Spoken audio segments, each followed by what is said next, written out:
कोई तन दुखी कोई मन दुखी, कोई धन बिन रहते उदास, थोड़े थोड़े सब दुखी सुखी राम के दास। कोई तन दुखी कोई मन दुखी। संसार में कोई है जो कोई ये कह सकता है कि भैया हम पूर्ण रूप से सुख हैं, हमें सुख की प्राप्ति हुई, हमें कोई दुख नहीं है। कोई तन से ग्रसित है, किसी की घुटनों में दर्द है, किसी के शुगर है, किसी के बीपी है, सब परेशान है। कोई मन से दुखी है, किसी की संतान कहने की नहीं मानती, कोई अपने परिवार से दुखी है, कोई कहता है मैं ये करूंगा लेकिन कोई हो नहीं पाता, वो मन से परेशान हो जाता है। हम सोचते हैं हमारा बेटा बड़ा होगा हमारी सेवा करेगा, लेकिन जब बेटा बड़ा होता है तो रास्ते से भटक जाता है, हम उसकी सेवा से वंचित रह जाते हैं। वो मन से दुखी हो गया। कोई धन भी न रहे तो उदास है। किसी के पास इतना धन है कि उसके पास खाने वाले नहीं है, और किसी के पास खाने वाले हैं लेकिन धन नहीं है, वो धन को लेकर परेशान है। एक मजदूर व्यक्ति जब घर से निकलता है सुबह, तो रास्ते में यही सोच के जाता है कि मैं अपने बच्चों के लिए कुल सामग्री लेके आऊंगा जिससे मेरे परिवार का अच्छे से भला होगा। और जो मजदूर व्यक्ति जब घर से अपने काम के लिए जाता है तो पीछे से बच्चे कहते, पिताजी शीघ्र लौट के आना, हम आपकी प्रतीक्षा करेंगे, क्योंकि जब आप आओगे तभी हमारा चूल्हा जलेगा। वो व्यक्ति जब निकलता है सुबह का, शाम को जब लौट के आता है तो दिन भर रिक्शा चलाता है, बेलदारी क्या करता है, क्या क्या नहीं करता पेट पालने के लिए, और उसे मिलता क्या है 50 रुपये, 100 रुपये, 200 रुपये। और उस पैसे में जब मिलता है तो व्यक्ति यही सोचता है कि आज मैं अपने बच्चों को इसमें आधा में राशन लेके जाऊंगा, आधा में कुछ बचा लूंगा, शायद कल के लिए काम मिले ना मिले, कल ये पैसे मेरे काम तो आएंगे ना।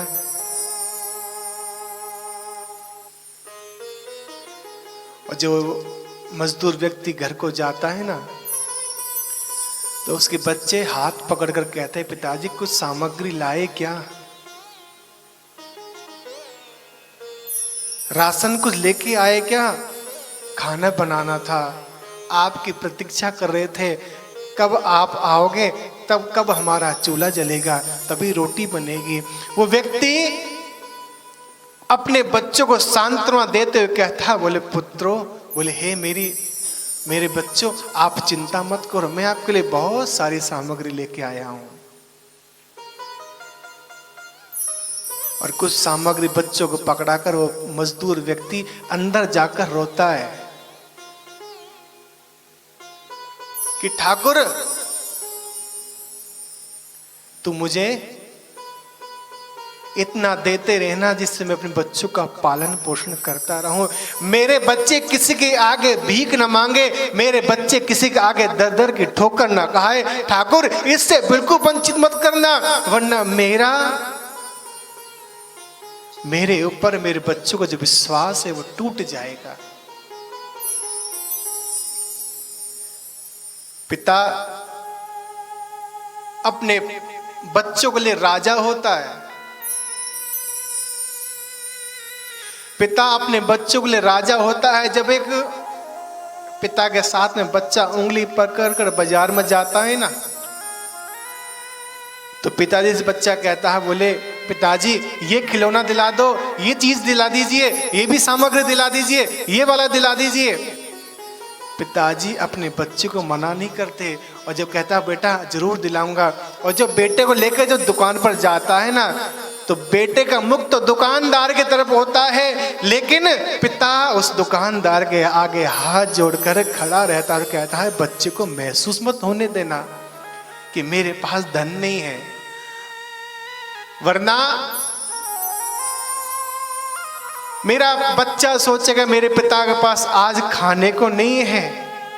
अरे मेरे पिता के पास आज खाने को नहीं है तो मैं लोगों से क्या याचना कर सकता हूं।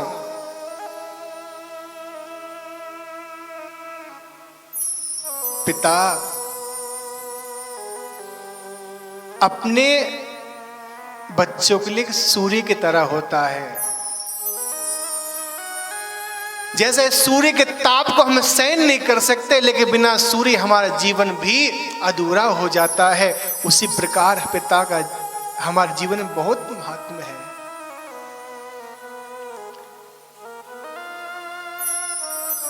पिता अपनी फटी बनियान को पहन लेगा, लेकिन उसकी सोच यही होती है कि मेरे बच्चे हमेशा अच्छे कपड़े पहने, अच्छा खाए।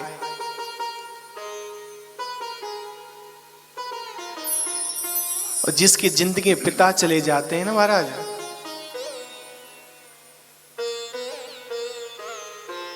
तो वो यही सोचते हैं कि शायद हमारे भी कोई बाप होता तो हमें भी अपने राजा के साथ में रहने को मिलता है, जो कहते हैं वो हमें प्राप्त हो जाता। लेकिन जब पिता का हाथ हमारे सर से उड़ जाता है तो हमें उस पिता का महत्व पता चलता है कि पिता की कीमत हमारे जीवन में क्या थी। लेकिन आजकल की औलादे कहते हैं, बोले माँ बाप से कि आपने हमारे लिए किया ही क्या। एक बात बताएं आपको, पिता की डांट भी कभी कभी हमारे जीवन में फल प्राप्त कराती है।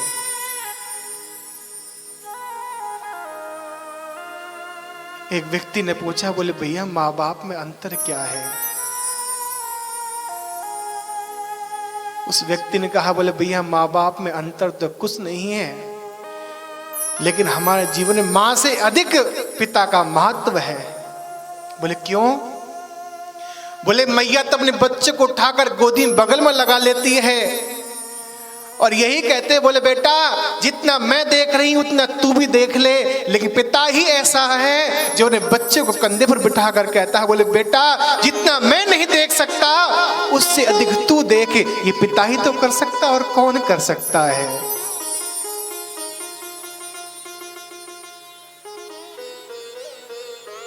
लेकिन जब हम अपने माँ बाप से ये कह देते हैं ना कि आपने हमारे जीवन में किया ही क्या है,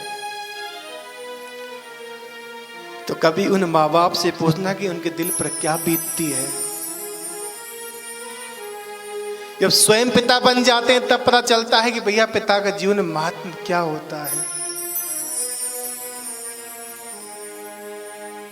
शौक तो भैया पिता के जमाने में किया करते थे, स्वयं माँ बाप बनने पर तो बस कॉलम पूर्ति होती है, परिवार चलता है जैसे तैसे करके।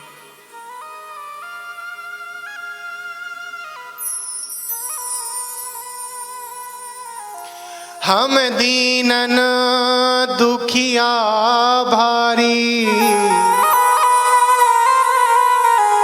मैं शरण में आयो तिहारी।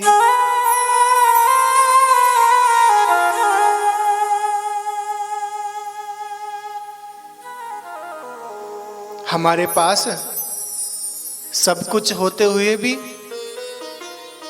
अगर हम ये किसी से कहें भाई हमें कुछ प्राप्त नहीं होता, तो ये गलत बात है। कम रूपी शब्द को जीवन में कभी लेकर ही मत आइए कि भाई हमारे पास धन कम है, समय कम है, कि मकान कम है, जमीन कम है। नहीं नहीं, जो ठाकुर ने दिया बहुत दिया, इतनी मेरी औकात नहीं थी ठाकुर जितना तूने मुझे दे दिया है। इतना दिया तूने मुझे जितनी मेरी औकात नहीं, ये तो तेरा रहमो करम है, वरना मुझ में कोई बात नहीं। हे गोपाल, ऐसा मुझ में कोई गुण नहीं है कि तू मुझसे रीझ जाए। ये तो तेरी दया दृष्टि है, तेरी कृपा है कि तूने मेरे अंदर गुण देखे और तू मुझ पर रीझ गया और तूने इतनी कृपा कर दी। क्या हमारी इतनी औकात है कि हम ठाकुर की कथा कर सकते हैं या कथा कह सकते हैं? नहीं नहीं, ये तो भगवान की जब कृपा होती है तभी हमें जाकर ये प्राप्त होता है। चल रे हंसा मर लोक को, यहाँ नहीं कोई तेरा, जग वालों का उहा अंधेरा, अपना हुआ सवेरा। कि भैया अब जीवन बहुत जी लिया, अब तो बस ठाकुर से यही प्रार्थना है कि ठाकुर अब मुझे अपने चरणों में ले ले।